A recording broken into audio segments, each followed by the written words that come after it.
a lot of people will come at us and they'll say, you guys are victim blaming, because this is what they do with us.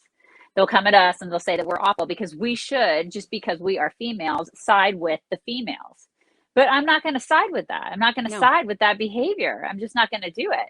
I mean, I just don't condone that, because it's not behavior that I would teach my daughter. Right.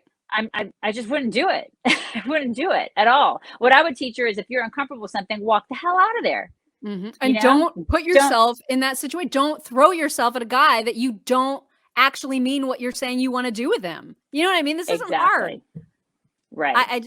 I will never, but you know what? More props to him, because now apparently New York Magazine, in tandem almost, now he's starting to realize that there's somebody at New York Magazine that also concurrently is trying to do this piece about him, about his toxic workplace and the toxic culture of Barstool. Well, I mean, right, because masculinity is toxic, right? Yeah. Masculinity is toxic nowadays. Meanwhile, we've got people we've got men on trains hitting women.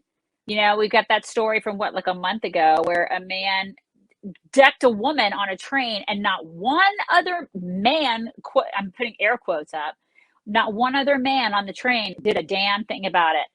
Nobody intervened. Nobody, not a woman or a man intervened. Nobody. And then there was that story of that woman that was stabbed on the train. Remember the story of the woman? Like this was about a month ago, literally the same time that the woman was punched on the train. I think it was on a train where a woman was stabbed.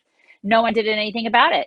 I mean, it was like nobody intervened. People just watched it. They get their phones out and they start recording.